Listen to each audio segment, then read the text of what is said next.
Now, environmental groups are outraged. This after the National Air Quality Officer granted Eskom permission to bypass Kusile power plant's flue gas desulphurisation equipment until the 31st of March 2025.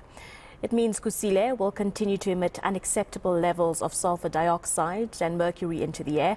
The Vukani Environmental Justice Movement in Action and GroundWork, represented by Centre for Environmental Rights, will be appealing this decision.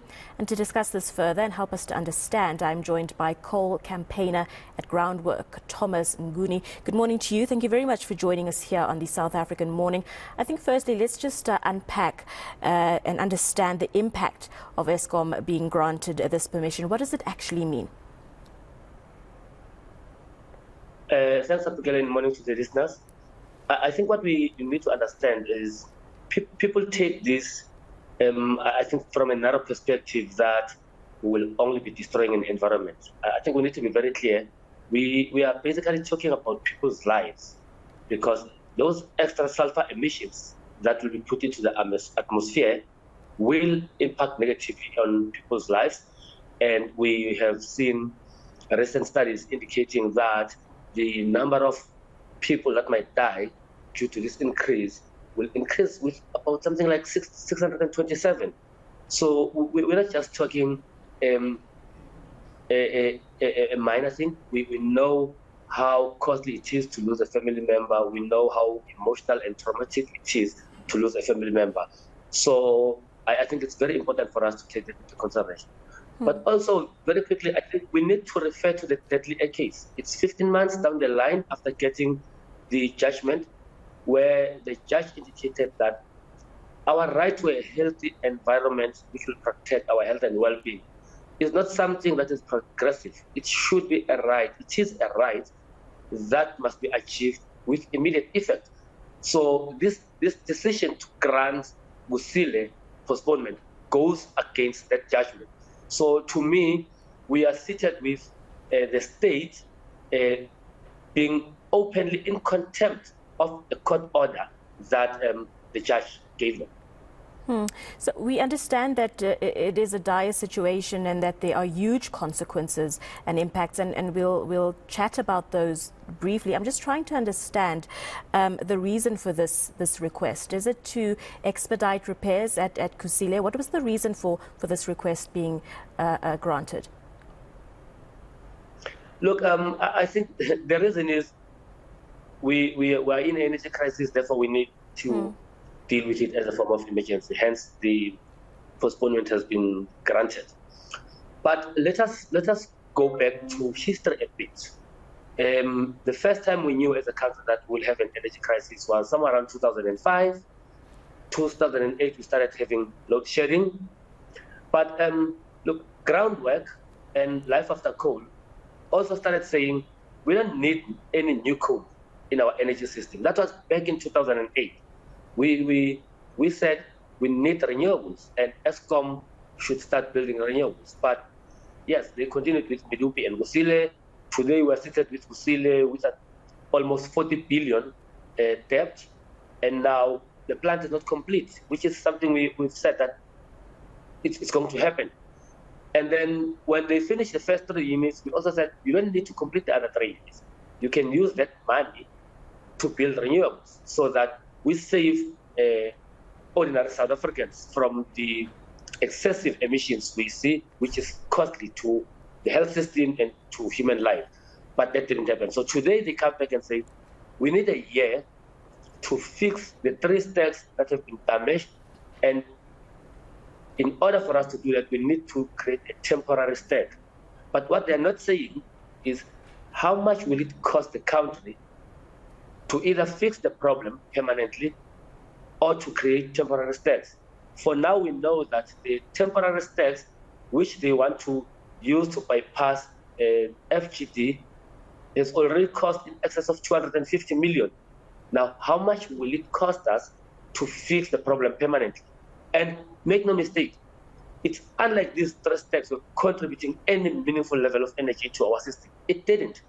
Eskom never, Kusile specifically, never performed above 40%. So what on earth are we talking about when we say, let's kill more people because we want to get back 3 steps online after 18 months. But Thomas, looking at those costs, the monetary costs, the potential of lives being lost and the impact on the environment, all considered, if this, well, I suppose it's been approved and permission has been granted, but what difference do we see this actually making when it comes to the electricity crisis that we have in the country? I think the question you should be asking ourselves, is it worth it? But I'm trying to find out what difference is it going to make? What difference is implementing this going to make in the electricity crisis? It's not going to make any difference. Like I said, Kusile has never performed above 40%. What guarantees do we have that the temporary stacks will provide the 2,000 megawatts they're talking about? And 2,000 megawatts in current talks right now, we're talking about 2 stages of load shedding. And in reality, we know that it's not only Kusile, we've got all the other coal plants. I mean, look at the performance of Kusile and Medupi. They can't even produce more than 50% of the energy. When I'm talking about new plants, let alone the old plants who haven't been maintained for a number of years. So I don't see what difference this will make. But if we say in the next 18 months, Eskom makes a very concerted effort to bring in at least 2,000 megawatts of renewables, then we will be dealing with the energy crisis. But at the same time, we will be making sure that when we do that, we do not risk ordinary people's lives. I think that's the right decision they have to take.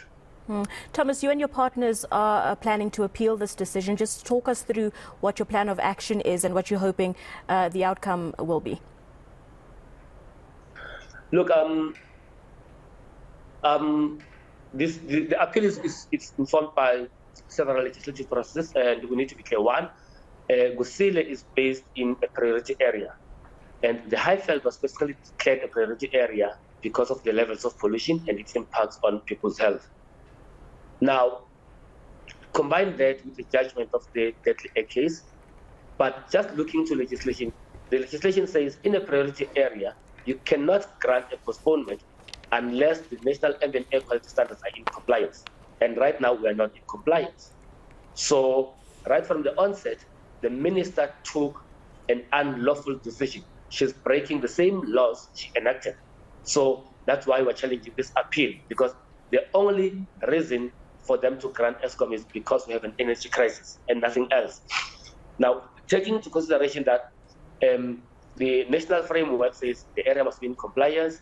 Secondly, in terms of the air quality management plan, you cannot, and the national air quality framework, you cannot grant postponement beyond 2025. We've got minimum emission standards.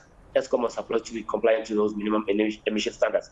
But also, if you wanted to apply for postponement, you were supposed to have done that by March last year, not this year. So the time frame to apply for postponement has lapsed.